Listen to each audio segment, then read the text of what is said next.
Kaixo egunon guztioi. Lehengo eta behin eskerrik asko guztioi etortzeagatik eta parte hartzeagatik hitzaldi honetan. Dakizuenez, Espainiako komunitate islamiari buruz hitz egingo dugu. Como decía, en esta charla que vamos a proceder a presentar, vamos a charlar sobre la comunidad musulmana de España. Es un tema que resulta muy interesante hoy en día a la luz de los nuevos procesos y de las situaciones que se están dando en este mundo globalizado.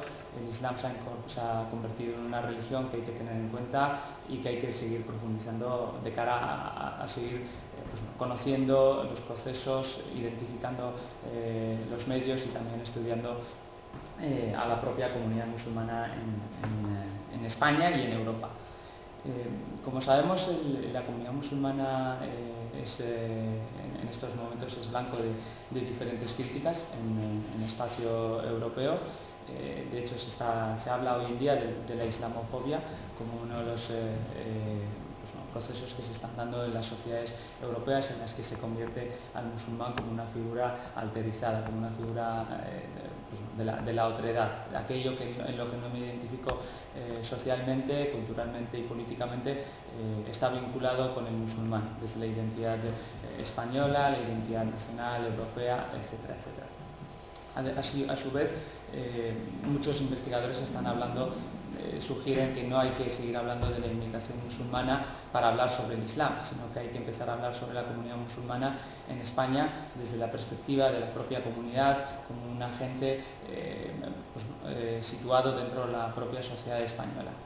En este sentido, queremos enfocar esta charla, esta conferencia con dos profesores que vamos a presentar a continuación, pero me gustaría en primer lugar citar una serie de datos que yo creo que van a ser muy interesantes de cara a poder profundizar en esta comunidad. Según el importante Centro de Estudios, Pew Research Center, con una proyección para el año 2050, más de 1 de cada 10 europeos, ciudadanos europeos, van a ser musulmanes en el año 2050.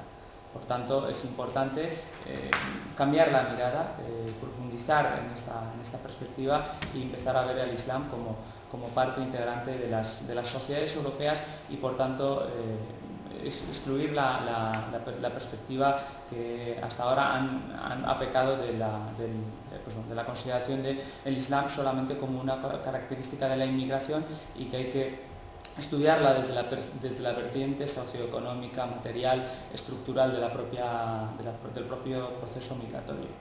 En este sentido, una serie de datos importantes a tener en cuenta sobre la integración social, sobre la identidad social, el proceso de construcción de la identidad.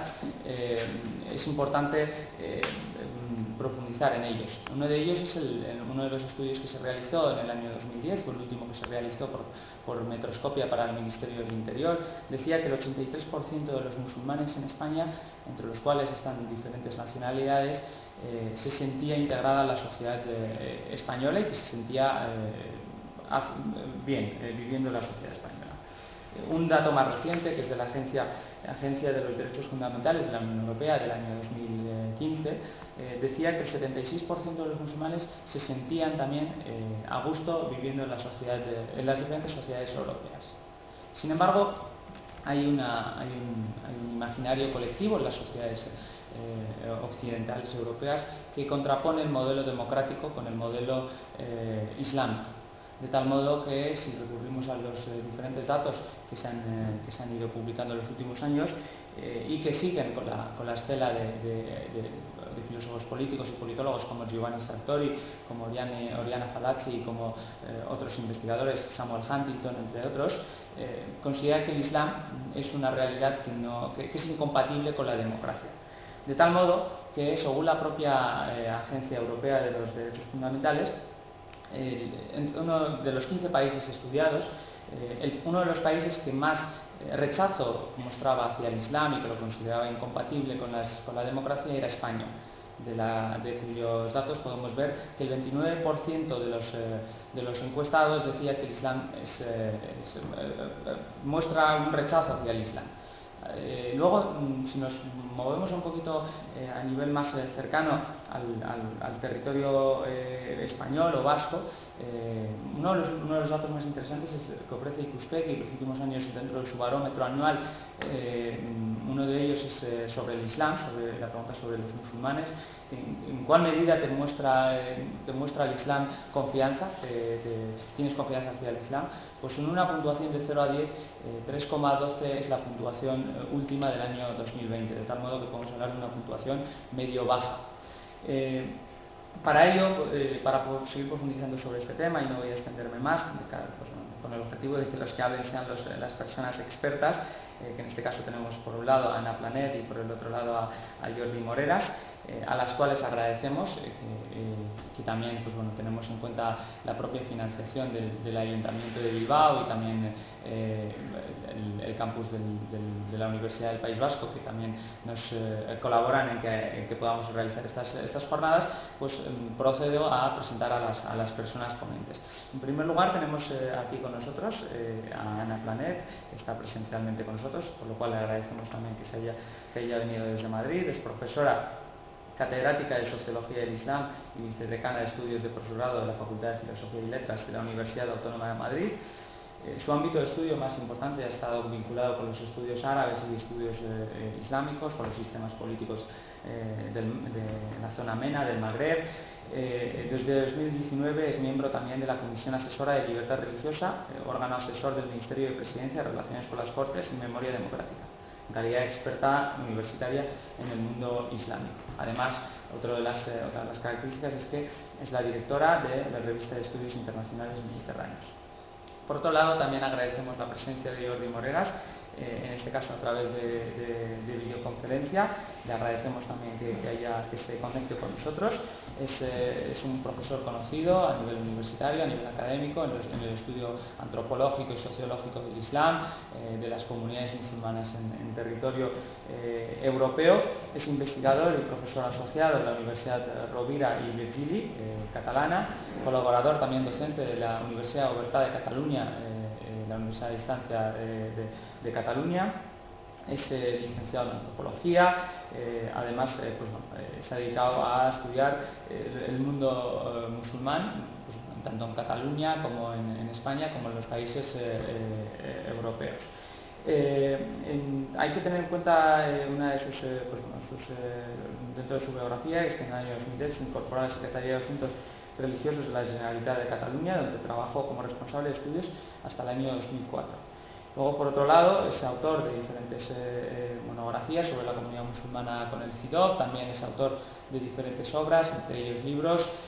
Uno de ellos más importantes y más interesantes ha sido el de Identidades a la Intemperie, que es un libro que se dedica a estudiar los procesos de radicalización, desminuzando de modo sociológico y antropológico los procesos y cómo se llevan a cabo los de radicalización y cómo desde un determinado discurso político se han estudiado desde una perspectiva que en este sentido Moreras intenta contraponer con su estudio de la juventud europea y musulmana.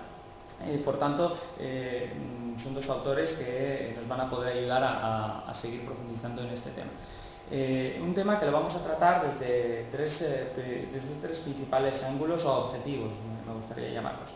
En primer lugar, un diagnóstico de la situación de la comunidad musulmana, tanto a nivel de perspectiva de la identidad social como de la integración social, refiriéndonos a la situación, a la implantación económica, política, social, demográfica del Islam en España, los factores que explican esa implantación, es decir, las afinidades selectivas que han llevado a cabo que esa inmigración, pues bueno, la inmigración y también la propia comunidad musulmana se haya instalado en territorio español, y desde esa perspectiva también intentar estudiar también esa relación del Islam con la inmigración extranjera, pero también estudiando la Islam como un agente propio, autónomo dentro de los procesos de construcción de identidad colectiva en la sociedad española, tipologización del Islam, presencia del Islam político, salafismo religioso, convivencia y participación en la sociedad española desde diferentes ángulos y perspectivas. Así que bueno, en este primer punto me gustaría darles la palabra en primer lugar a Ana y luego a Jordi, de cara un poco a presentar esta temática. Luego ya seguiremos con la cuestión de la identidad musulmana en España cuando finalicen sus primeras disertaciones, y luego hablaremos sobre el Islam y el futuro del Islam en Europa y en España. Así que, sin más dilaciones, te doy la palabra a Ana. Pues muchas gracias, Zacarías, por la presentación, y muchas gracias sobre todo al Ayuntamiento de Bilbao, a los compañeros de Agaroa 21 y a la Universidad del País Vasco por organizar esta actividad y por contar conmigo. Para mí es siempre un placer participar en este tipo de encuentros, y haciéndolo con mi querido colega y amigo Jordi Moreras, aunque estemos en la distancia, pues bueno, la verdad es que muy contenta y bueno, con ganas de aportar algo a un tema que es ciertamente apasionante, ¿no? Porque cuando estábamos organizando la conversación, ese primer diagnóstico, Zacarías nos ha explicado un poco algunas cifras, algunos números, algunas encuestas que efectivamente son una muestra de lo que está sucediendo, pero que necesariamente precisan de un enfoque también un poco más, si queréis, cualitativo, ¿no? Para explicar por qué esas cifras, sobre todo, y si esas cifras realmente nos están ayudando a tomar en cuenta todos los procesos que existen. Una breve caracterización de lo que hoy damos en llamar la comunidad musulmana en España forzosamente nos habla, a mi juicio, de dos ámbitos. Una cuestión que tiene que ver con el arraigo, y es la afirmación cierta de que efectivamente en España el Islam existe, y no solamente es una realidad históricamente construida, sino que es una realidad sociológicamente muy bien asentada en todo el territorio, en las diferentes comunidades autónomas, en los diferentes espacios, en concreto en dos territorios particulares como son las ciudades autónomas de Melilla y de Ceuta. Son una realidad sociológicamente incontestable, porque significan, bueno, números combinados, pues prácticamente la mitad de la población que reside en estas dos ciudades. Pero también dentro de ese proceso de arraigo, lo que todavía queda en la mesa, y que es una cuestión que seguro que con Jordi vamos a poder debatir, es la cuestión de la extranjería y de la inmigración. Es decir, hasta qué punto todavía se puede afirmar hoy en día que el grueso de los musulmanes que viven en España son de origen extranjero. ¿Por qué? Pues porque más allá de esos procesos históricos, de presencia histórica, que incluye también la conversión al Islam, o sea, los nuevos musulmanes, las personas que han abrazado el Islam siendo ciudadanos españoles, hablar de Islam en España es hablar todavía de procesos muy ligados a la inmigración. Eso no significa que sea algo ni bueno ni malo, sino que efectivamente el componente migrante está ahí como algo que juega en la definición particular, y algo que juega también en la construcción de las dinámicas sociales y políticas y en los procesos de reconocimiento de esta propia comunidad. Desde el punto de vista de la migración, hablaba antes nuestro presentador, la inmigración procedente del norte de África, fundamentalmente de origen marroquí y de origen argelino, se ve, por supuesto, acompañada de migraciones de otros lugares dentro del mundo árabe.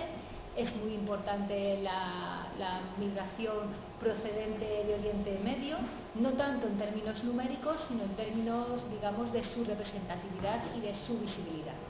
Porque quizás a esa pluralidad lo que hay que añadir es también el elemento de la visibilidad.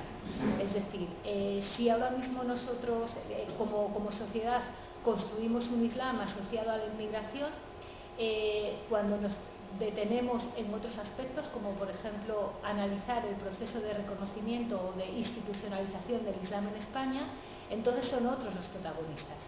A mí me gusta siempre explicar que cuando este proceso de reconocimiento legal inicia, no se inicia de una manera espontánea, no se inicia de una manera, digamos, de una manera desde las bases, sino que se inicia a instancias de parte, y en este sentido el proceso de reconocimiento del Islam en España se inicia con una firma de un acuerdo de cooperación del Estado español, que se concluye en 1991, y que, de igual manera que se firma con la comunidad musulmana, se firma también con otras dos grandes comunidades históricamente relevantes, como es el judaísmo y como es el protestantismo, es decir, los cristianos no católicos.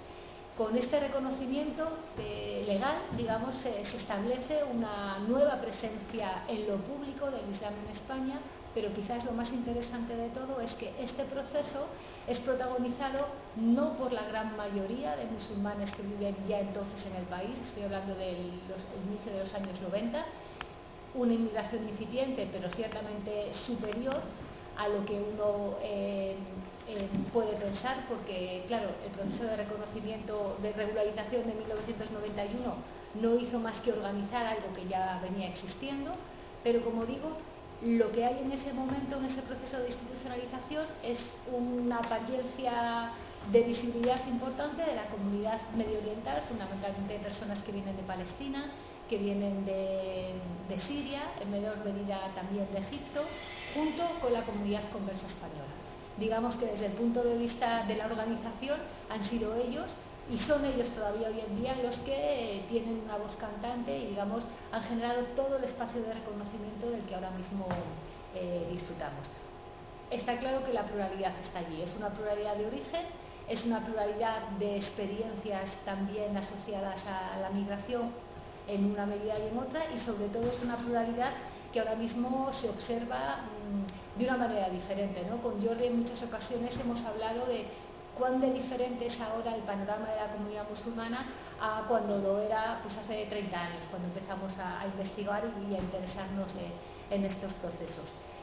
No sé si quieres añadir tú también, Jordi, algo a propósito de este proceso, de esta riqueza sociológica y de los modos de ser musulmán asociados a este ámbito. Bueno, yo me gustaría empezar también agradeciendo la invitación. Lamento no estar ahí, lamento no veros, porque a pesar de habernos pasado 2 años detrás de una pantalla, pues queráis o no, uno nunca se puede acostumbrar, ¿no? Por lo tanto, disculpadme que no pueda estar allá con vosotros por cuestiones familiares, pero bueno, encantado de estar. Lo que ha planteado Ana es la descripción de un proceso que está fresco todavía en nuestra memoria, que yo creo que todavía forma parte de una realidad que, bueno, a veces algunos sectores de nuestra sociedad y sobre todo algunos sectores políticos todavía siguen dudando de esa evidencia, que no es simplemente el hecho de que el Islam ya forme parte de la sociedad española, sino que nuestra sociedad como tal ya no se puede entender como una realidad homogénea, vinculada con una determinada creencia o pertenencia religiosa, con un código de valores, con un modo de vida concreto y único, sino con una diversidad que es no solo evidente, sino que es visible y que además ya es estructural. Creo que esa es una de las primeras cosas que es importante decir, ¿no? Yo recuerdo que, bueno, cuando me hicisteis la propuesta, y ayer justo lo comentaba también con Ana, nos propusisteis directamente hablar de la inmigración musulmana, ¿no? Y yo sugerí que ya era tiempo quizás de cambiar la perspectiva. Vosotros incluso cambiasteis el título, no era mi intención, solo faltaría, ¿no? Que a uno le invitan y todavía tiene que poner pegas al título del seminario al cual le invitan, ¿no? Pero creo que es importante que procedamos a un cierto proceso de transformación de la mirada, ¿vale? Lo acaba de decir Ana, ¿no? Y yo en ese sentido muestro el mismo orgullo que ella tiene por el hecho de haber estado tanto tiempo analizando todo este proceso que tiene que ver con el reconocimiento del Islam en España, de la visibilidad de las prácticas musulmanas en España y del encaje de ellas en nuestra sociedad. Y recuerdo, porque además lo he querido traer y lo quiero de alguna manera mostrar, y supongo que a eso le gustará también a Ana, el trabajo que hicimos el año 2008 ella y yo, que si os fijáis, vuelvo otra vez a ponerlo, habla de Islam e inmigración, en el que ciertamente pues abordábamos cuestiones que hoy en día también vamos a abordar en la sesión de hoy, pero ya creo que hoy desde otra perspectiva. Porque sí es verdad que el Islam en España sustancialmente está vinculado con procesos migratorios, pero el presente y el futuro ya no puede estar vinculado solo a esa referencia, ¿vale? Y entonces creo que ese es un punto de partida importante, porque si no, acaba viciando todos los debates y sobre todo acaba viciando todas las orientaciones de la reflexión que hagamos de aquí en adelante.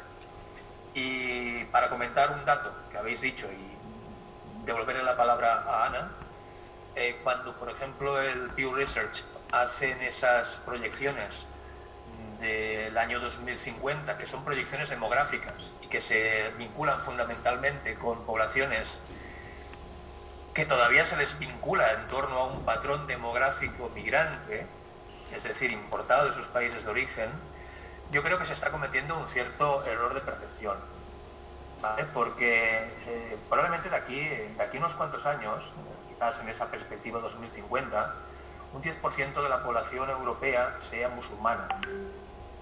Pero no olvidemos que el Islam no es simplemente inmigración, de nuevo insisto, es también el reconocimiento, en nuestro caso lo podemos decir, yo creo que ya abiertamente es bueno que se empiece a decir que ya existe la primera generación de musulmanes nacidos en España, de familias musulmanas, y que ya podemos hablar perfectamente de esa asunción en la cual el Islam no solo es un hecho llegado a España, no es un hecho añadido a las migraciones de países musulmanes hacia España, sino que ya es un hecho constitutivo de nuestra sociedad. Y esa perspectiva de futuro, vuelvo a insistir, valdría la pena que la planteáramos con estos nuevos matices que vale la pena contemplar y que estoy seguro que en esta sesión algunos de ellos podremos apoyar. Muy bien. Sí, yo sigo con lo que tú dices, Jordi, y al hilo de lo que dices de hacia futuro y sobre el Islam que se practica en España, ¿no? Cuando nosotros comenzamos a trabajar en estos ámbitos y a interesarnos sobre las bases sociológicas y la práctica religiosa, luego podemos explicar un poco, es verdad que el paradigma casi único con el que se establecía el estudio era la idea del Islam inmigrado, es decir, no había un Islam autóctono, no había una forma de ser musulmán más allá del modo en que se es musulmán desde un origen concreto, geográfico, es decir, había un Islam a la marroquí, un Islam a la argelina, un Islam a la pakistaní incluso, pero es que incluso la comunidad conversa española, es decir, aquellos que habían abrazado el Islam, también planteaban, y tú como antropólogo lo sabes bien, formas de definición identitaria con cambios de nombre, con incluso adecuación vestimentaria, prácticas culinarias asociadas a un Islam que era forzosamente imitación del Islam que se vivía en otros contextos, ¿no? Si ahora mismo vemos el Islam que se vive en España, todavía existe ese Islam alá, es decir, los modos y las formas, ahora mismo durante este mes sagrado del Ramadán, es muy particular cuando te acercas a los diferentes grupos que están respetando el ayuno y rompen cada día con el iftar, las prácticas culinarias y los modos diferentes de hacer esa ruptura, que es general porque todos están practicando del mismo modo, pero cada uno de una manera particular. Sin embargo, ahora mismo lo que hay mucho en España, yo creo, es un Islam buscado, ¿no? Y en ese Islam buscado, algunos dicen un Islam reconstruido. Yo lo que veo es, pues asociado a este proceso demográfico, un número creciente de jóvenes musulmanes que nacen en familias musulmanas, pero que ya nacen como españoles y que lo que están haciendo es construir un Islam acorde a su identidad como españoles, pero a una práctica religiosa como creyentes musulmanes. Y en ese sentido, quizás es donde está por descubrir qué forma tiene, qué manera tiene de insertarse con procesos de ciudadanía, incluso qué formas tiene de aprendizaje, cómo va a ser este Islam. A mí no me gusta decir que es un Islam mestizo, porque no hay tal mestizaje, sino lo que hay es un Islam vivido en un contexto geográfico y político y social como la sociedad española actual, ¿no? Y bueno, en eso está el Islam. El Islam, no existe un solo Islam, el Islam vive en geografías y en tiempos históricos muy diferentes, y en cada uno de estos lugares y cada momento tiene una forma, ¿no? Entonces, ese Islam que estamos viviendo ahora es un Islam español. No sé cómo lo ves tú. Sí. Perdona, ahora para darle la palabra a Jordi, para seguir avanzando con otras cuestiones, Sí que me gustaría plantearle una pregunta a Jordi respecto a esto del Islam desde una perspectiva migratoria, o el Islam desde una perspectiva reconstruida, o desde una perspectiva con nuevas funciones dentro de las sociedades europeas, y un otro Islam diferente.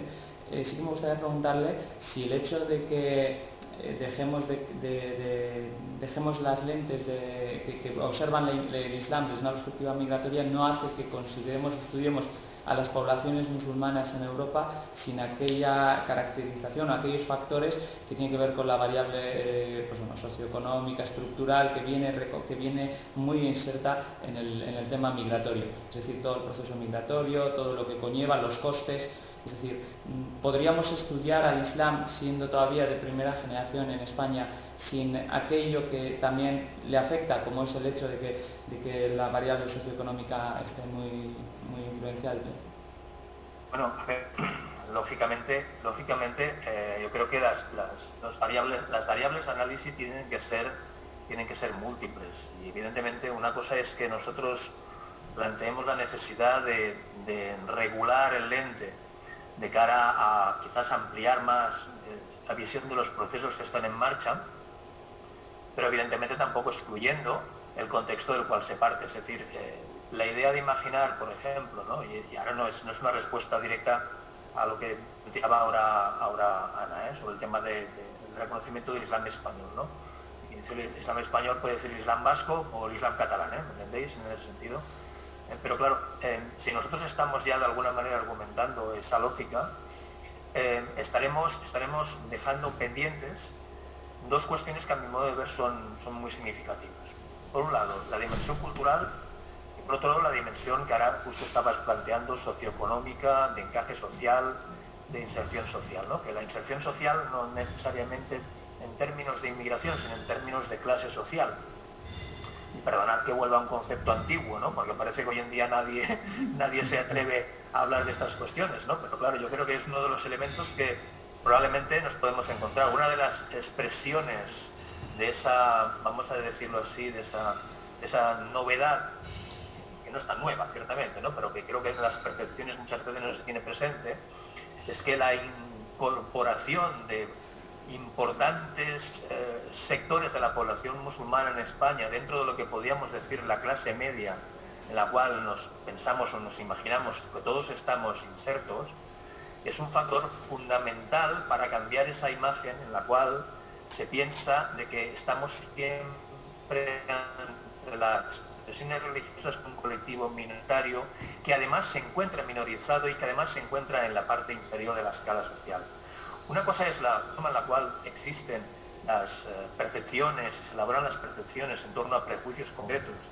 Y otra cosa, por ejemplo, son los niveles a partir de los cuales podemos hacer un buen análisis con respecto a los procesos de inserción social que presentan diferentes poblaciones en nuestro país, ¿no? Ese sería un elemento que a mi modo de ver, lógicamente, no tiene que ver ni puede estar vinculado con la permanencia de una determinada condición inmigrante en la expresión del Islam en nuestro país. Esa para mí es la cuestión que de alguna manera tiene que ser cuestionada.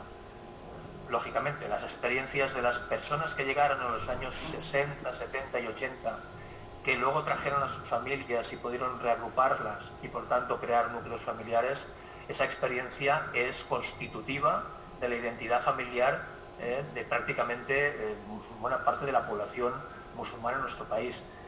Y eso me permite vincular, para mí eso es una herencia y para mí eso es vamos a decirlo así,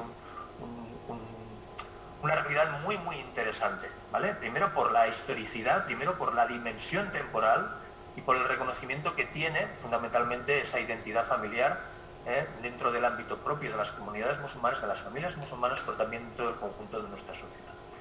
Pero eso me permite vincular con el segundo elemento que quería decir anteriormente, que es el cultural.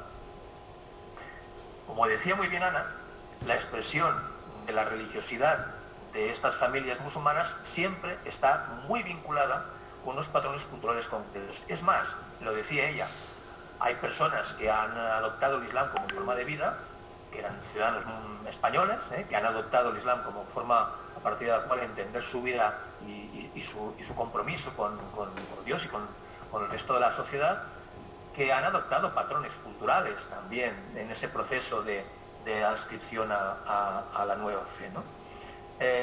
¿Por qué juega tan importantemente la dimensión cultural? ¿Por qué creo que es importante que hablemos de cultura? Pues porque fundamentalmente el vehículo en el cual las expresiones religiosas suelen mostrarse siempre tiene un componente de tipo cultural respecto a un bagaje concreto, a un conjunto de sentidos, de significados en la vida, y que permiten de alguna manera legitimar los comportamientos y las conductas de las personas respecto a su propia devoción, respecto a sus propias condiciones y sus propias creencias, pero también en su marco de relaciones sociales. De eso es tan importante, ciertamente, que veamos que el vehículo que expresa las creencias, el vehículo cultural que hay detrás de las creencias, siempre acaba teniendo un papel muy importante dentro de estos que ya entendemos. Tiene que crearse ese Islam a la europea, ese Islam en Europa, ese Islam en un contexto europeo.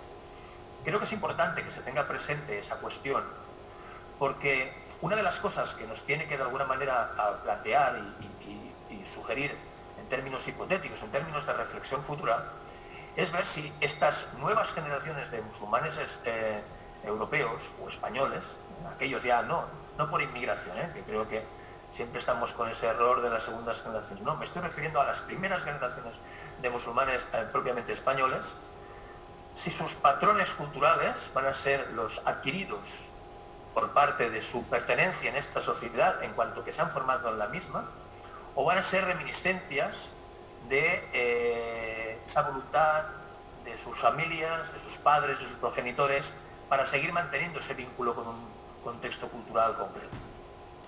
Y en esa disyuntiva yo creo que nos vamos a situar durante bastante tiempo, no porque tenga que haber un proceso de aculturación y de abandono de esas referencias culturales, ni mucho menos, sino simplemente de modelación, de modelaje, es decir, de adaptación progresiva con respecto a cómo y de qué manera ese vehículo cultural puede seguir siendo útil para la expresión de también una pertenencia religiosa. Es decir, yo creo que en este momento estamos ante una dimensión que desde el punto de vista del análisis académico, pero fundamentalmente la reflexión social, nos tiene que hacer situar dentro de un registro diferente. El del registro que estoy intentando plantear bajo la lógica de que hay cosas nuevas que están planteándose, nuevos procesos que se están planteando y que ya no nos sitúan dentro de ese vínculo directo del Islam trasplantado de un origen concreto y reproducido tal cual.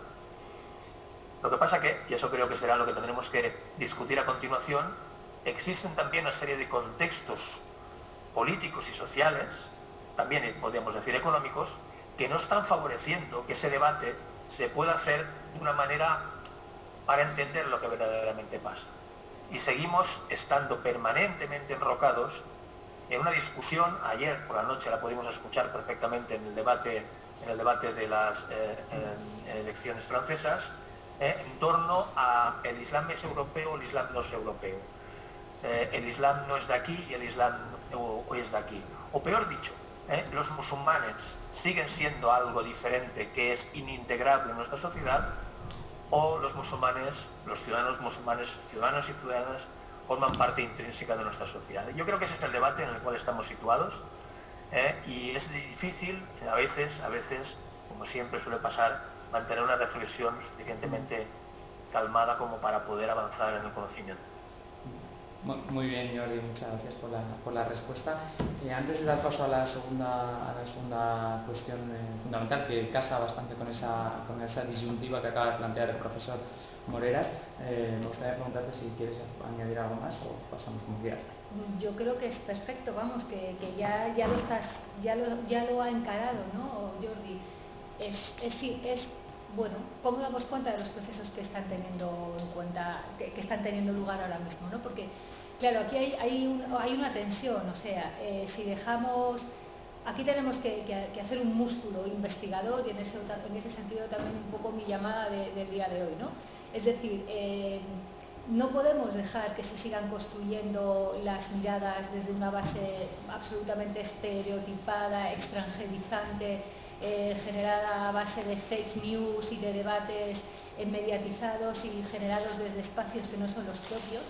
Yo no hablo de determinados procesos de una manera, vamos, políticamente consciente, es decir, es parte de mi militancia no formar parte de según qué discusiones y no hacerme con según qué categorías, porque creo que es el momento de poner en la mesa lo que está sucediendo, ¿no? Entonces se necesita un esfuerzo investigador por una parte y se necesita también un esfuerzo de divulgación, de transferencia y de acercamiento, ¿no? Quizás una de las cuestiones más importantes que tenemos ahora mismo entre manos como sociedad es evidentemente evitar que el discurso sea el discurso que vemos en las elecciones francesas, es decir, no, el Islam no es algo ajeno a la realidad española, no, el Islam no es integrable, sí, los musulmanes son ciudadanos, como no puede ser de otra manera, son ciudadanos musulmanes, es decir, ciudadanos, y aquí es donde está nuestra clave, ¿no? Cómo jugar con la cuestión de la identidad y del Islam en el momento actual. Un momento que es de crisis económica, un momento en el que la migración parece que termina y no termina, es decir, ahí es donde estamos política y socialmente ahora mismo en Y en España. ese sentido, aprovechando lo que acabas de comentar, ¿y cómo habría que enfocar el debate político? A ver, el debate político tiene que venir acompañado de una pluralidad, quiero decir, de una pluralidad de voces. Es decir, el debate político, ¿qué entendemos por debate político? El que se establece exclusivamente en las instituciones o el debate que construimos como ciudadanos cotidianamente, en nuestros espacios de trabajo, en nuestros vecindarios, en nuestras asociaciones. ¿Dónde tiene que estar el debate político? Porque si efectivamente lo fiamos todo a los debates preelectorales y a la construcción de un juego de competencia entre partidos, muy posiblemente sucederá como está sucediendo en Francia, es decir, que de alguna manera u otra algún partido consiga situar este tema en la mesa y que situándolo en la mesa el resto de fuerzas políticas se vean obligados a tomar posición sin ningún tipo de reflexión, es decir, convertir en una cosa, en una cuestión que es una cuestión social, dinámica y compleja, ¿no? Es decir, cosificar una vez más la cuestión de la integración y la cuestión del otro musulmán, como antes decías tú, ¿no? Yo creo que el momento es un momento de escuchar muchas voces, ¿no? Entonces, en ese sentido, bueno, para saber cuál es la identidad musulmana, cómo se está construyendo la identidad musulmana en España, pues tenemos que hacer un esfuerzo fuerte, claro. Efectivamente, eso. Muchas gracias, Ana, por anticipar el segundo punto, que es la cuestión de la identidad musulmana en España.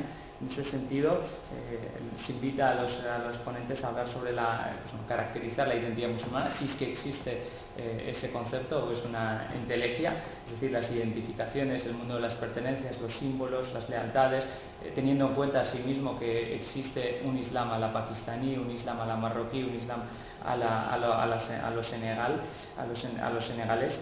Luego también referirse a la musulmanidad como punto de partida de muchas construcciones identitarias. Me acuerdo ahora mismo de la tesis de Salvatore Madonia, que hablaba también de ese concepto como móvil social a la hora de enfocar el día a día de las personas, de las juventudes musulmanas en España. Y luego también el sentimiento de islamofobia y el sentimiento de discriminación, teniendo en cuenta los datos que hemos mencionado anteriormente. Las comunidades musulmanas no se sienten en muchos casos tan respetadas a nivel de culto, tan valoradas a nivel de religión. Entonces, en ese sentido, ¿cómo se construye la identidad desde esa perspectiva, teniendo en cuenta ese contexto holístico? Le cedo la palabra a Jordi para que nos explique. Vaya papelón, porque yo creo que no creo que nadie que pudiera tomar el micro en este momento nos pudiera decir exactamente qué significa eso de las identidades musulmanas, ¿eh? Y menos creo que nosotros mismos, que en definitiva no formamos parte de la comunidad musulmana, y entonces siempre será una mirada externa. Por lo tanto no es que hay que disculparse, sino simplemente hay que saber situarse, ¿no? Lo que sí es evidente es que las identidades son siempre el resultado de interacciones y de confluencias, pero también de divergencias. Es decir, las identidades no se crean de la nada, no se crean en respuesta a nada y no se crean por falta de fricción, de relación, de interacción en definitiva. Con lo cual es importante que nos demos cuenta cuáles pueden ser aquellos elementos, si quisiéramos responder a esa pregunta que nos has planteado, cuáles son aquellos elementos que juegan dentro de vamos a decirlo así, de la receta que hace que exista un proceso de evolución o de ebullición, vamos a decirlo también, y permitirme que haga el juego de palabras, ¿no?, con respecto a esos diferentes factores que pueden converger. Evidentemente, antes hemos hablado de algunos de ellos, ¿no? Las identidades familiares a mí me parecen fundamentales. Yo no quiero que nadie interprete que estoy haciendo un canto con respecto a un Islam imaginario en el cual no se tengan presentes las memorias familiares de personas migrantes que padecieron, vamos a decirlo así, formas de racismo mucho menos refinadas, pero tan eficientes como las que hoy en día tenemos, y que no representaron una respuesta como la que hoy en día, por ejemplo, se plantea en términos de respuesta con respecto a expresiones de islamofobia, ¿vale? Es decir, esas memorias no se pueden olvidar, esas identidades familiares no se pueden olvidar. Ese tránsito con respecto a un universo cultural de origen a otros universos culturales a los cuales se llega, esa forma concreta de llegar a una sociedad, de ver cómo y de qué manera se te recibe, que también es un elemento fundamentalísimo, y que eso, como siempre, también está sujeto a procesos de evolución concreto. La forma en la cual la sociedad española ha ido respondiendo a la presencia del Islam ha ido cambiando, ha ido evolucionando. ¿Significa que se ha mejorado? En algunos aspectos sí, en otros aspectos no. ¿Qué ha mejorado, por ejemplo? Ha mejorado la conciencia de que estamos ante una realidad que, más bien o más mal, ya es constitutiva de nuestra sociedad.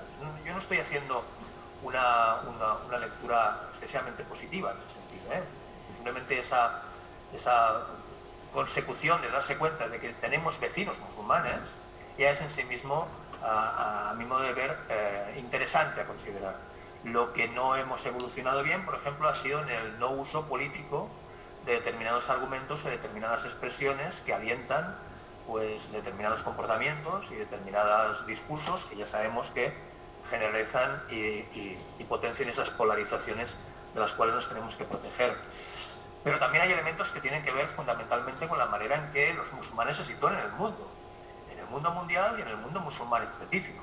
Es decir, cómo y de qué manera, como ciudadanos de este mundo, también observan todo aquello que acontece a su alrededor, y que ciertamente también la sitúa muchas veces en el disparadero, es decir, en la causificación, en la complicación y en de alguna manera, como podríamos decir, ¿no?, en el hecho de hacerles sentir culpable de toda una serie de procesos que ellos, evidentemente, para nada del mundo pueden sentirse conmovidos ante esa situación. Es decir, el elemento internacional, el elemento transnacional, que tantas veces solemos decir, también juega un papel importante. El Islam no es una realidad homogénea, es una realidad que también está en transformación, y que en contextos como el contexto europeo, pues representan hoy en día uno de los elementos en los cuales está y se sigue discutiendo muchos elementos relacionados con lo que sería, digamos, el corpus doctrinal y teológico del Islam. No estamos hablando, aunque muchas veces para determinadas personas pueda parecer que estamos hablando de un bloque monolítico que no ha cambiado ni va a cambiar y que está protegido por unos guardianes de la ortodoxia, no hay manera de que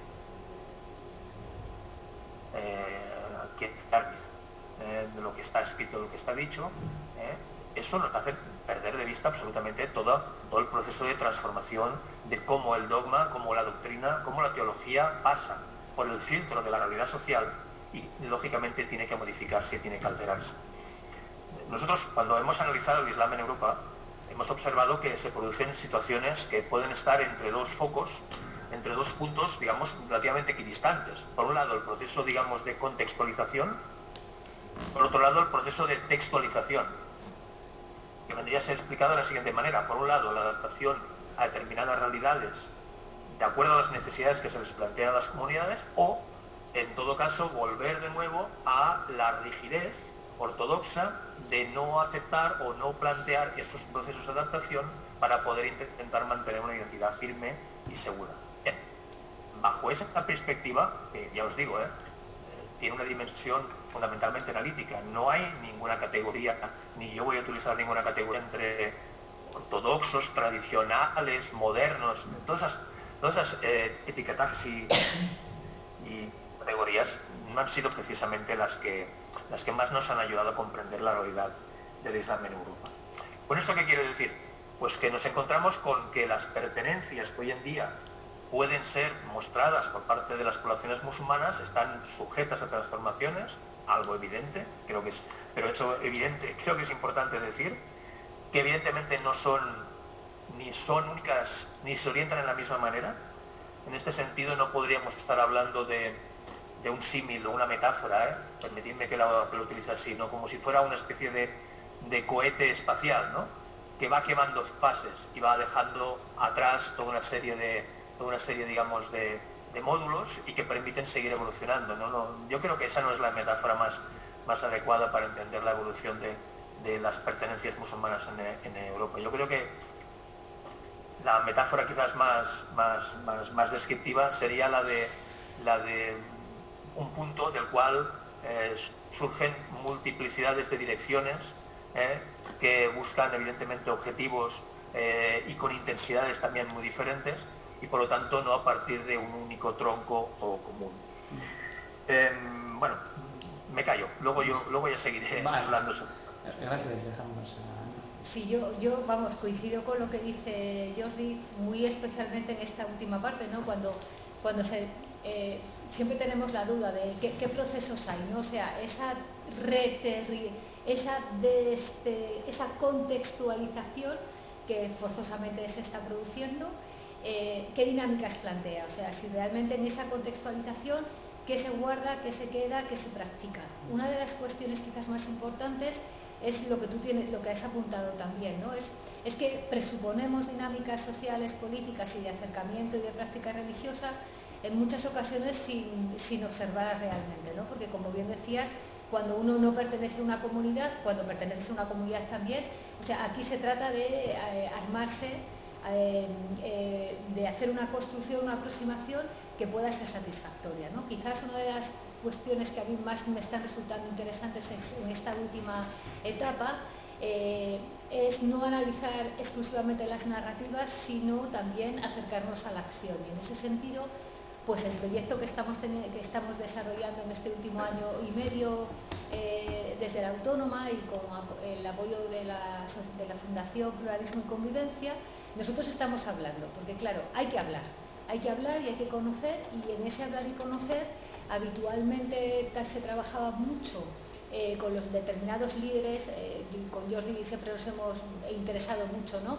Los líderes de las asociaciones, las mezquitas, los espacios asociativos puramente de culto, pero quizás es el tiempo de ir más allá de los espacios de culto, porque como bien apuntaba Salvatore Madoni en la tesis a la que he hecho referencia a Zacarías, si tú buscas exclusivamente en un espacio de culto, tú vas a poder dar cuenta de procesos asociados a la práctica religiosa. Pero si tú amplías el foco, como antes también decía Jordi, y te pones a mirar en un sentido más amplio, puedes ver otras actividades, puedes apreciar otras acciones y puedes analizar también otros discursos. Este proceso de conversación que yo digo es una conversación que estamos teniendo con muchas asociaciones. Cuando sales a buscar dónde están los jóvenes musulmanes en España, te das cuenta de que los jóvenes musulmanes en España están muy organizados, mucho más de lo que imaginamos. ¿Por qué? Porque en esa organización que habitualmente, insisto, solamente te acercas cuando tienes un vecino, cuando tienes un amigo, en el momento en que te detienes un poquito más y haces un 365 grados, te das cuenta de que hay jóvenes musulmanes por todas partes. Y cuando hablo de jóvenes no es una cuestión estrictamente demográfica, pero también, es decir, mucha gente moviéndose, mucha gente organizándose, mucha gente intentando hacer un diagnóstico, dar una respuesta. ¿Qué estamos viendo en términos de esa contextualización y retextualización? Que la cuestión de la educación es fundamental. De hecho, cuando se habla con estas asociaciones, la educación se percibe en un doble ámbito. Una educación que es contextual y una educación que es retextual. Me voy a explicar.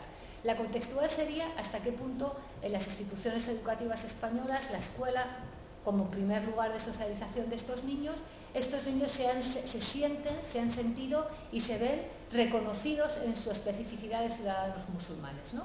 Y es verdad que la gran mayoría de asociaciones y la gran mayoría de jóvenes con los que se habla narran experiencias bastante complicadas en la escuela, por ignorancia por parte del cuerpo de maestros de qué significa el Islam y sus prácticas, por una excesiva extranjerización, en ocasiones exotización, y lo que tú apuntabas, Jordi, porque en muchas ocasiones hechos que tienen lugar en otros lugares del mundo, toda la violencia yihadista, todo el ciclo de violencia tremendo que se abrió con los atentados del 11 de septiembre, han afectado a estos chicos y chicas porque se han visto de alguna manera interpelados en sus propios espacios educativos, y cuando ha sucedido algo, pues ha habido un profesor o profesora que con menor o mayor acierto le ha dicho, bueno, ¿y esto por qué pasa? ¿Y por qué desde tu religión? Es decir, la carga que puede significar todavía hoy en día dentro de los espacios educativos que los docentes y los cuerpos de responsables de estos espacios no entiendan la pluralidad que significa el Islam, ¿no? Y que en ocasiones genera en estos niños y niñas, chicos y chicas, cuando ya van creciendo, situaciones complicadas en términos individuales y también en ese proceso de construcción de identidad, no solamente como persona, sino cuando se asocian con otros.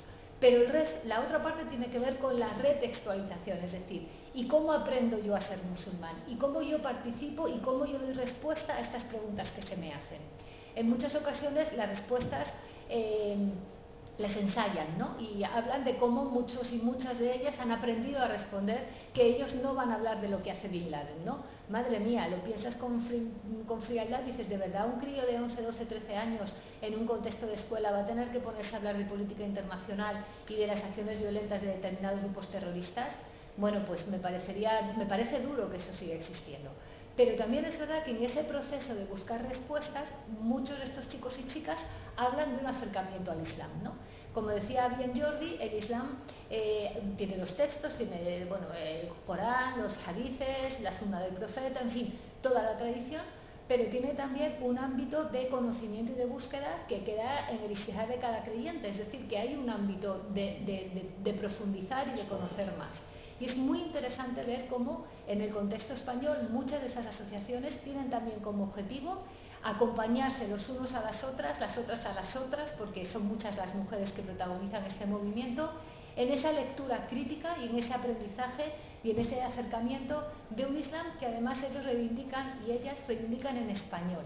Es decir, esa idea del árabe como única lengua de acercamiento, esa arabidad que se te proyecta, por supuesto es la lengua del texto sagrado y de las tradiciones, pues muchos de ellos y de ellas denuncian que eso les resulta incómodo, ¿no? Que ellos necesitan hablar de Islam, hablar como musulmanes y aprender un Islam en español.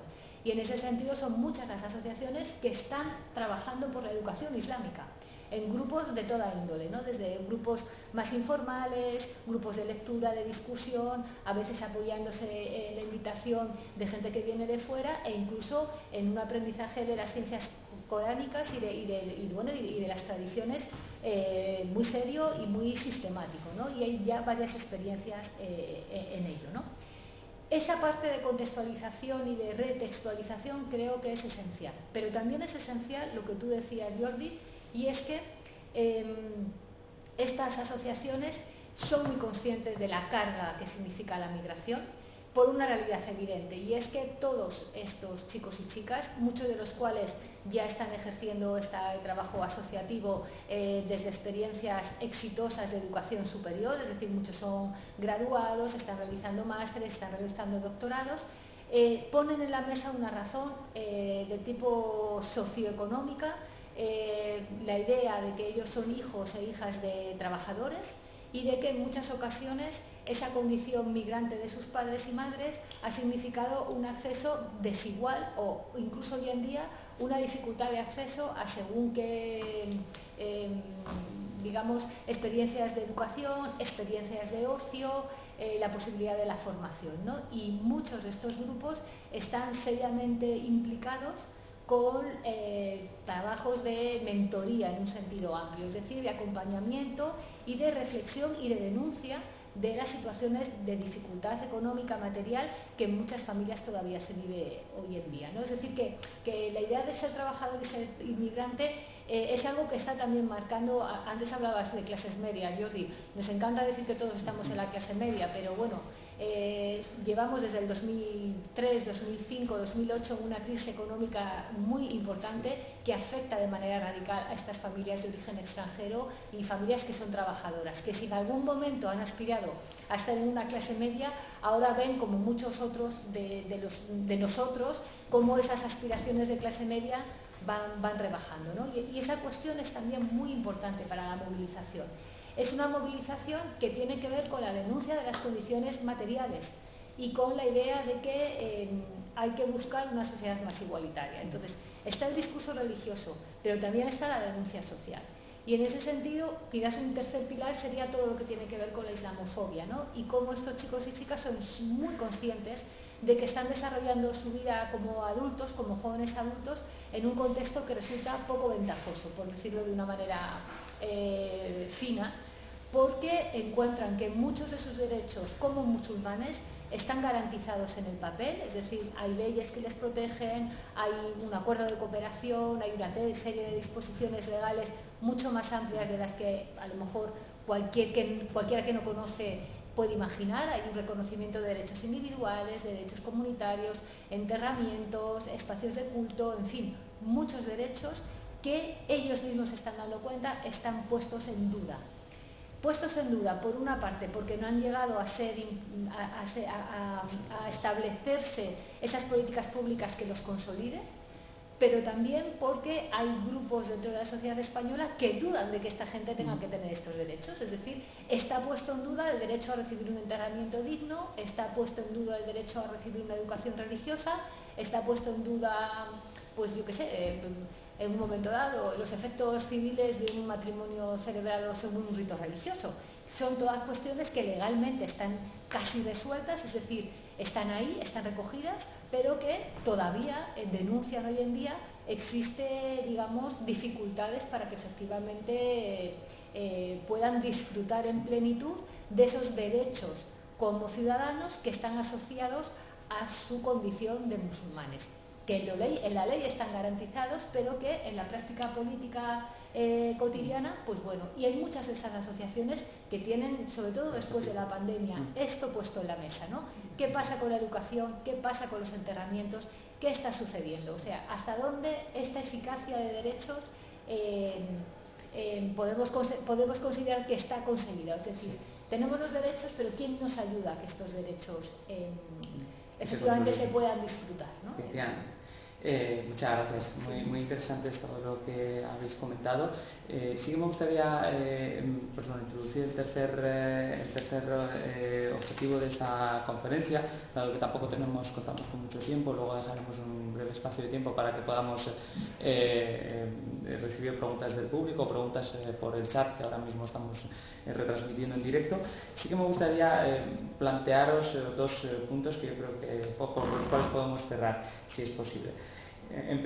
Uno de los puntos es atendiendo en cuenta el tema de la integración social. Dentro de esas prácticas, dentro de ese imaginario colectivo de la comunidad musulmana, me gustaría preguntar si la situación ahora mismo es convergente hacia una integración social dentro de la sociedad española, sociedad europea, o es divergente. Es decir, hay un proceso de distanciamiento, separación, o hay un proceso de inserción, integración, incorporación dentro de la propia sociedad. Si se puede entender que existe una sociedad con una identidad general, que evidentemente no existe. Y por otro lado, sí que me gustaría introducir como último punto lo que han llamado pues, bueno, diferentes autores como Tibi, como también Tariq Ramadan, el tema del Euroislam, como aquel proyecto de construir un FIC europeo más consolidado, más cercano hacia las necesidades de las poblaciones musulmanas dentro de Europa. Eso dentro del planteamiento de una política intercultural, dentro de una sociedad en la que se pueda vivir dentro de la sociedad, se pueda compartir, se pueda dialogar, pueda haber un consenso intercultural. Me gustaría preguntaros sobre esa perspectiva del Euroislam como eje fundamental de esa posible integración social de la comunidad musulmana. Empiezo, si quieres, por ti, Ana. Pues lo primero, sobre la integración en la sociedad española, en la sociedad vasca, ¿no? A ver, yo creo que el proceso de integración es imparable. Eso no significa que sea ni perfecto ni que esté exento de dificultades, ¿no? Pero es imparable porque yo no veo a la población musulmana en un gueto. No la veo metida en un gueto físico, pero tampoco la veo metida en un gueto ni espiritual ni político. Es decir, afortunadamente, por la propia conformación de nuestra sociedad, si bien hay una tendencia a definir al otro como otro, también una tendencia a formar parte, es decir, que nosotros por una parte podemos definir al otro como diferente, pero también entendemos que desde esa diferencia se participa, y cuando tú ves la participación en la sociedad, la participación en los municipios, la participación en las escuelas, la participación en el deporte, es decir, todas las participaciones en todos los contextos, hay personas musulmanas participando. Claro, valorar, quizás hay una participación que nos resulta más complicada de conocer o de acercarnos a ella, que es la participación que va a los espacios específicamente diseñados o digamos los lugares, las asociaciones, los momentos en los que se hacen prácticas comunitarias, ¿no? Claro, es que las prácticas comunitarias, quien participa es la comunidad, y puntualmente esas prácticas comunitarias se abren a otras personas, pero hay prácticas que son de comunidad. Claro, esto tiene mucho que ver con lo que yo decía, ¿no? Durante mucho tiempo se pensó que la comunidad musulmana vivía encerrada porque la mirábamos exclusivamente en la mezquita, ¿no? Decía, en la mezquita es que no hay interacción con otra gente, no, claro, porque la mezquita es un espacio de culto musulmán. Pero una vez tú sales del espacio de culto, te puedes encontrar desde esa musulmanidad que tú apuntabas, saca muy colocada en muchos espacios. Sería una prueba de integración, elementos para mí de la integración. Por ejemplo, a mí me parece muy interesante que en España no haya partidos políticos de musulmanes. Me parece muy interesante, ciertamente. ¿Significa que no lo habrá en un futuro? Me encantaría pensar que no lo habrá en un futuro, ¿no? Porque si ves, por ejemplo, lo que sucede en los Países Bajos, ¿no? Donde al menos hay dos fuerzas políticas marcadas claramente como de musulmanes, ¿no? Por un lado la gente de Denk y por otro lado Unidad, que bueno, en el último fracaso electoral han bajado un poquito, están como reformulando su propuesta. Pues en España, salvo el caso de Melilla, donde hay una coalición por Melilla, una coalición política que sí se ve dibujada desde una perspectiva claramente islámica, la realidad es que las demandas de participación política, la participación se hace en los mismos espacios donde participamos los que no somos musulmanes, ¿no? Entonces, si esos son signos de integración, yo creo que la integración es imparable. ¿Hay dificultades? Por supuesto que hay dificultades. Yo creo que cada vez que hay un derecho que se vulnera, la persona cuyo derecho se ve vulnerado, la persona que es atacada, la persona que es víctima de una acción, un atentado, un discurso de corte islamófobo, por ejemplo, yo entiendo que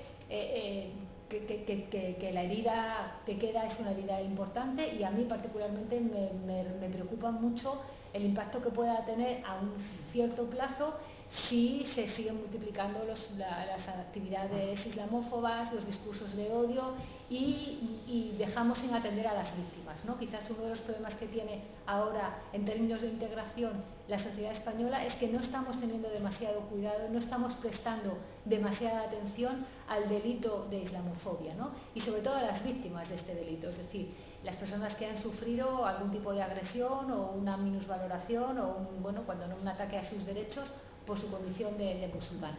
Y eso a mí me preocupa, he de decirlo. Y sobre ese fiqh europeo, euroislam, a ver, es que claro, ¿cómo se construye el fiqh? Esto es una cuestión puramente teológica. El movimiento se demuestra andando, es decir, son las prácticas y son las propias acciones que van validando los individuos que se dicen musulmanes las que van marcando el cambio. Y van marcando el cambio, y quizás es que el fiqh en Europa apunta más por lo que en su momento Tariq Ramadan decía, ¿no? Esta idea de que el musulmán tiene que estar en la shurutihim, es decir, donde sus circunstancias, ¿no? Entonces, hay un islam europeo, pero claro, a lo mejor no tiene una base jurisprudencial que podamos compilar ahora mismo en una nueva escuela, ¿no? Es decir, quizás no sea una escuela de jurisprudencia, pero yo creo que la respuesta que cotidianamente los musulmanes y musulmanas van dando a su vida cotidiana, eso ya es un fiqh.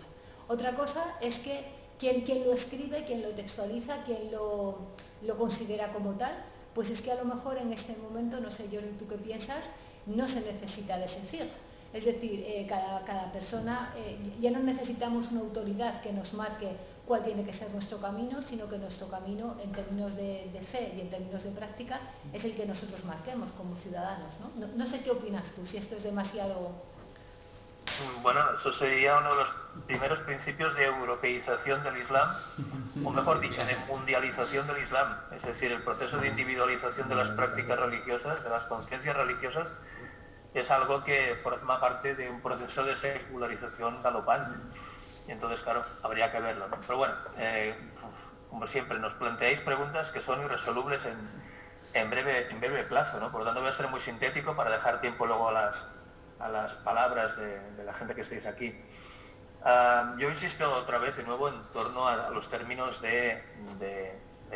por un lado, lo que pueden ser variables que las personas puedan tener en cuenta para poder situar como miembros, de esta sociedad. Y otra cosa son las percepciones, ¿vale? Yo creo que en ese sentido nos faltan análisis que permitan comprender lo primero y no solo basarnos en lo segundo. Es decir, necesitamos fundamentalmente darnos cuenta de qué queremos decir cuando nos referimos a que una parte importante de la población musulmana en España ha entrado dentro de eso que podríamos denominar la clase media. Ojo, que no estoy diciendo que eso sea un logro conseguido, sino que tiene que ver fundamentalmente no tanto con la voluntad o con el esfuerzo de una determinada persona, sino fundamentalmente con un magma en el cual todos vivimos y que se nos sitúa de esta manera, ¿vale? Entonces, creo que sería bueno que pudiéramos siempre plantearlo en torno a dimensiones que tuvieran una capacidad para ser mesuradas, es decir, para ser medidas, para ser consideradas y sobre todo que estableciéramos parámetros, ¿no? Si eso va en buena marcha, si va progresando. Desgraciadamente, creo que nos situamos en un contexto que muy bien lo ha definido Ana, de retracción en determinados ámbitos de reconocimiento de los derechos, ¿vale? El papel mojado de los acuerdos del 92 está siendo un lastre para el desarrollo de la práctica religiosa musulmana en nuestro país. ¿Vale? Existe esa práctica religiosa, pero se encuentra limitada, evidentemente, con toda una serie de aspectos que bien ha citado Ana.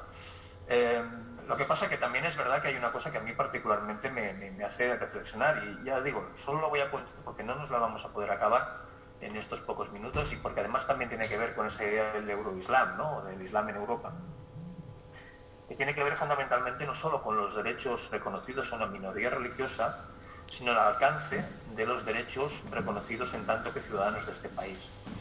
Porque hoy en día es verdad que nos gusta pensar, y nos gusta decir que los musulmanes son ciudadanos de este país, pero no son así. Y no porque hayan adquirido no la nacionalidad, porque hayan nacido aquí y hayan adquirido la ciudadanía española, sino porque fundamentalmente existe una duda permanente sobre su condición ciudadana. Y esa me parece a mí que es la primera cuestión que tiene que ser resuelta desde lo político. Desde el cuestionamiento de que no es solo decir que el Islam es una religión de España. Lo que hay que decir es que en este país hay ciudadanos que tienen confesión musulmana, como cualquier otra confesión, o no tienen ninguna confesión. Por eso lo primero que decimos que es ciudadanos antes de musulmanes. Y eso es algo que no estamos trabajando. No estamos precisamente yendo en esta línea. Estamos insistiendo de nuevo en la singularidad y en la excepcionalidad de la condición musulmana. Yo creo que eso es una reflexión que ya os digo que yo creo que en este momento no vamos a poder ni siquiera abordar en sus planteamientos más generales. Creo que está abriendo un escenario complejo. Primero porque reduce la condición de estas personas a su única dimensión religiosa, como miembros de una comunidad religiosa. Y eso no debería de ser planteado en esos términos. Porque a nosotros, que podamos tener o no podamos tener una determinada confesión, una determinada pertenencia religiosa, tenemos el beneficio o el privilegio, como se suele decir hoy en día en determinados lenguajes, tenemos el privilegio de que nadie nos condicione de acuerdo a nuestra pertenencia religiosa.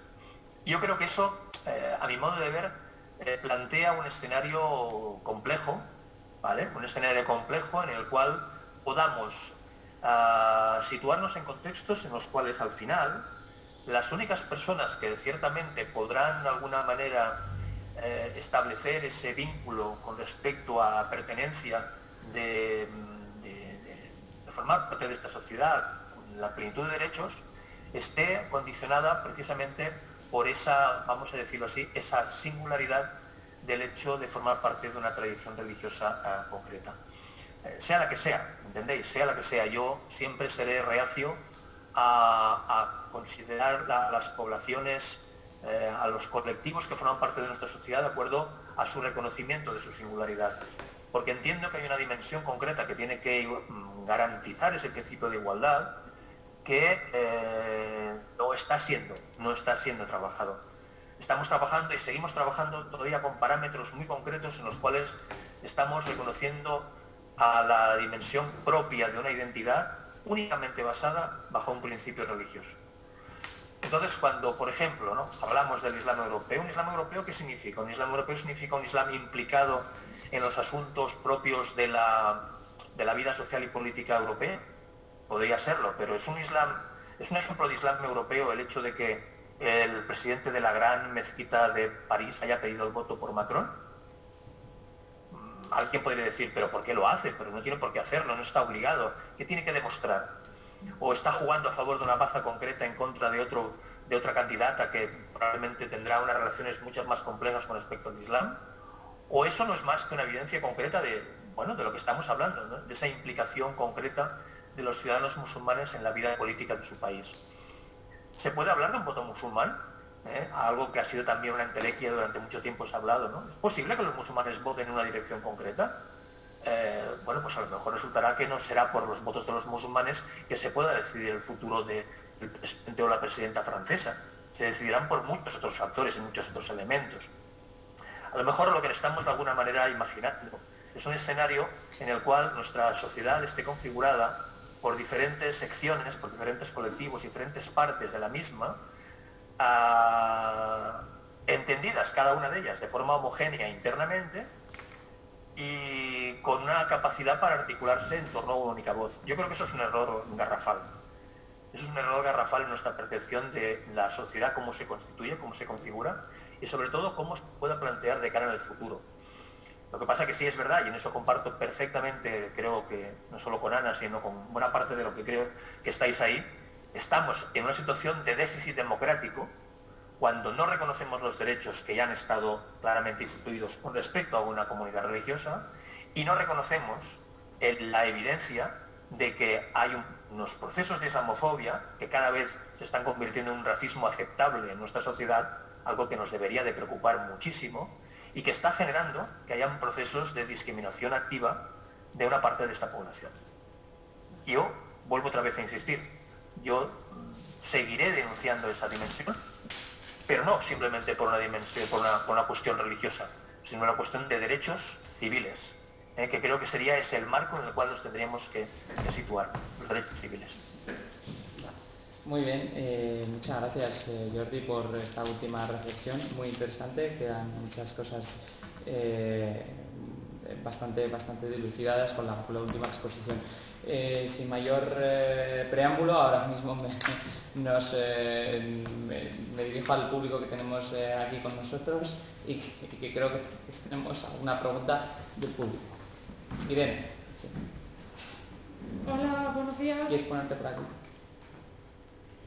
Hola, buenos días. Me llamo Irene Martín y soy socióloga especializada en juventud aquí en el País Vasco, aunque soy de Málaga, también soy migrante.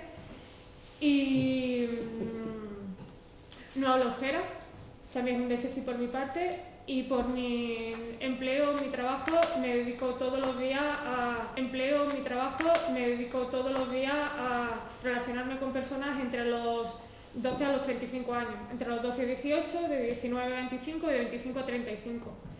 Y en esta lo que me lleva a ser muy pragmática y muy cotidiana y poner los pies en la tierra todos los días con estas personas jóvenes que tienen inquietudes y que a través de sus discursos, que no es un análisis de campo, sino el trabajo del día a día, tienen unas dificultades a la hora de ya no es integrar, sino mantenerlos integrados.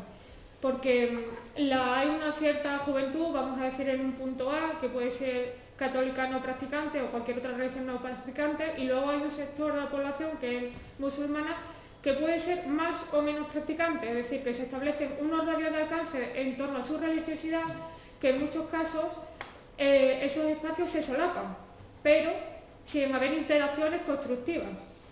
Así que cuando esa juventud viene allí al Consejo de la Juventud de Cádiz o a cualquiera de los otros foros o asociaciones y como son adolescentes al fin y al cabo en muchos casos y comparten no solamente educación, como bien habéis dicho aquí, sino muchos espacios de ocio, sea deportivos, pero también lúdicos, donde empiezan a tener sus primeras relaciones sexoafectivas, donde hay una construcción bastante diferenciada en este aspecto. Muchos dicen, es muy buena persona, pero es musulmán. Y si el pero no es por ellos o ellas mismas, es por la familia. Si ya es difícil presentar a tu primera pareja a la familia, cuando en sus rasgos físicos, en su forma de hablar o en su religiosidad se delata su identidad, aquí aparece un problema. Porque esto también es política y este debate político, y aquí es donde vengo a preguntaros cómo se establece en la mesa estas políticas cotidianas. Porque si se mantiene un distanciamiento social mutuo, porque no se reconoce como grupo afín, o hay quizá una barrera más inconsciente por el desconocimiento de una religión que se percibe como lejana, que es muy cercana en la historia de la península. Muchas gracias, Irene. Cualquiera de los dos. Pues si quieres empiezo yo. En ese trabajo que estamos, muchas gracias Irene por la pregunta, porque me interesa mucho, porque no lo hemos podido meter, ¿no? En esta investigación que estamos haciendo, que no es una investigación, que es como un gran proyecto, la cuestión del ocio y de la interacción con otros es algo absolutamente crucial. De hecho, muchas de estas asociaciones a las que hago referencia, por cierto, en el País Vasco hay una densidad de tejido asociativo generado por y para jóvenes musulmanas importantes, sobre todo de mujeres. La cuestión del ocio y de buscar ese espacio en el que tú te puedas relacionar con otros como tú es algo absolutamente crucial, sobre todo de cara a las familias, para que las familias estén tranquilas y las familias te permitan ir emancipándote poco a poco, la seguridad de que tú vas con gente como tú. Esto tiene que ver mucho con una idea de lo público y con una idea de lo intercomunitario que viene muy anclada en el Islam, y es que tampoco en el Islam es aceptado fácilmente una relación con una persona que no sea de la misma religión. Es decir, también el matrimonio con un hombre musulmán, con un hombre no musulmán, por ejemplo, para una mujer musulmana, exige que ese compañero abrace el Islam, y aún así con muchas dificultades porque en algunos grupos sociales no está tan bien visto, de manera que por parte de las familias es una manera de asegurar que ese hijo o esa hija vaya a estar bien, es decir, que ese ocio controlado del que muchas familias hablan y al que muchos jóvenes también hacen referencia tiene que ver con evitar el riesgo de lo que puede significar una propuesta de pareja fuera de tu grupo, ¿no? Efectivamente, es un problema que es bastante importante porque así lo marcan ellos y ellas. Es decir, que no es algo... También es muy importante el papel que están haciendo muchos de estos grupos, sobre todo de mujeres, a la hora de reflexionar sobre esto mismo, ¿no? Hay mucha reflexión hecha sobre algo que se conoce menos, y es la idea de que los espacios comunitarios no son seguros para mujeres musulmanas. Es decir, las jóvenes musulmanas no se encuentran cómodas en según qué espacios dentro de la comunidad musulmana, porque son mujeres que se definen como musulmanas, pero que se deciden como ciudadanas y que desde luego no están dispuestas a aceptar un Islam desigual, un Islam que no sea igualitario en términos de derechos entre hombres y mujeres. Eso sería como otro ámbito también de tensión, ¿no?, entre los jóvenes musulmanes y entre las jóvenes musulmanas. Las jóvenes musulmanas prefieren claramente, y en todas las encuestas que hacemos lo expresan, las relaciones sentimentales con jóvenes musulmanes españoles. Y en ese sentido se están produciendo cambios, ¿no?, a lo habitual, ¿no?, lo de buscar al compañero dentro del grupo de referencia. Entiendo que es un problema muy complicado de resolver y entiendo que es una cuestión que se va a ir generando, pues bueno, quizás el ejemplo más evidente, y lo traigo aquí en la mesa de nuevo, antes comentábamos lo que sucede en Melilla y en Ceuta. En Melilla y en Ceuta son muchas las experiencias de matrimonio y de parejas fuera de la comunidad. ¿Por qué? Porque ya hay una condición de reconocimiento, no como minoría y no como un grupo ajeno, sino que efectivamente se conoce que eres parte de la ciudad. Y allí sí que se ve con mucho más claridad que en el resto de territorio de España ese matrimonio intercomunitario, entendido por matrimonio la unión estable, ¿eh? No estoy hablando necesariamente del acto legal, ¿no? Sino la unión estable o las relaciones afectivas con personas de otra comunidad religiosa. Tendremos que ver, Irene, cómo va la cosa así. Muchas gracias, Ana. Perdona, solamente por la brevedad, dado que el profesor Morera sí tiene que marchar en breves. No sé si quieres contestarle a la sugerente pregunta de Irene. Lo que ha dicho Ana me parece fantástico. No sé si hay alguien que quiera alguna pregunta que me toque más a mí. Perfecto. Creo que tenemos a José Ángel Vivanco. Muy rápido. Si puede ser breve, por muy favor, rápido. que se tiene que marchar. Bueno, soy José Ángel Vivanco, conozco a Zacarías personalmente y la pregunta que me surge a mí es dentro del inmigrante musulmán en Europa, ya no digo en Euskadi ni en España, sería que qué peso tiene personal dentro de esa gente el tema cultural, por un lado, al margen del credo, al margen del Islam, porque yo soy de los que piensa que las creencias o no creencias o la práctica religiosa es una cosa y lo que realmente origina el conflicto de inicio es, primero, el tema cultural y la lengua. Yo no sé hasta qué punto, porque claro, la segunda generación, como es el caso de Zacarías, la integración es mucho mayor. Es decir, el aislamiento que tiene esa primera generación por el hecho de ser culturalmente distinto y por la propia lengua, aparte del Islam. Pues vaya pregunta otra vez, de que son fáciles. Bueno, la pregunta es que si conocéis o la gente se ha hecho algún estudio sobre ese tema. No, sí, se han hecho muchos trabajos. Yo soy neófito. Todos tienen que ver fundamentalmente con una idea que mientras estás escuchando estaba pensando, ¿no? En torno a la idea de la comunicabilidad. Es decir, la lengua y la cultura son mecanismos de comunicación. Quien las compare tendrá facilitada la comunicación y los que no compartimos, pues desgraciadamente, serias dificultades de comprensión. ¿Por qué una persona hace unas cosas determinadas? ¿Por qué piensa unas cosas determinadas? ¿Por qué siente unas cosas determinadas? Bien, pues a lo mejor la idea de comunicabilidad es la voluntad para poderse entender y comprender. Eso que es tan fácil de decir y tan difícil de plantear, requiere fundamentalmente de diferentes procesos. Siempre se ha dicho, ¿no?, que el inmigrante que llega tiene que integrarse, lo que significa tiene que demostrar su voluntad, ¿no? Y también se dice que la sociedad que recibe, recibimos, también tenemos que acoger. Es decir, son buenas palabras y que en ocasiones, cuando se cruza por el medio, es como la canción aquella, ¿no? Cuando dice, cuando la pobreza entra por la ventana, el amor salta por la... Bueno, mejor dicho, cuando... lo voy a decir muy mal, lo estoy diciendo muy mal. Cuando la pobreza entra por la puerta, el amor salta por la ventana, ¿no? Pues vendría a ser un poco al respecto de eso, ¿no? Cuando la pobreza se convierte en un mecanismo que fracciona y tensiona las relaciones sociales, entonces es cuando nos encontramos que más que voluntades nos encontramos con situaciones que son difíciles de resolver. Yo entiendo ciertamente que cuando una persona está socializada, es conocedora de las dimensiones concretas que tienen que ver con el funcionamiento de una sociedad, tiene muchas más capacidades para poderse situar.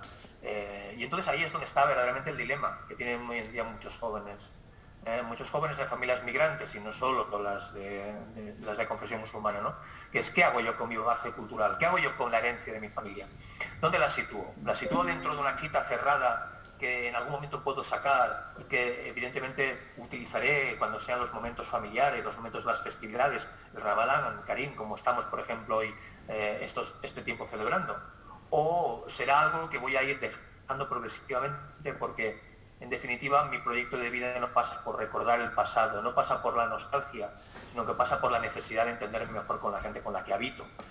Ciertamente, eso será algo que forma parte de una expresión compleja, que siempre estará marcada por las experiencias particulares, y que podemos encontrar en gente que escribe en torno a estas experiencias, gente que comenta esas experiencias, las convierte, digamos, en modelos de vida, y que creo que sería importante que, tal como yo decía al principio, nunca dejemos de lado toda esa dimensión que sigue formando parte intrínseca Vale. No sé si se ha cortado o ha habido alguna desconexión. Es una perspectiva, incluso podría decir, es algo que forma parte de lo...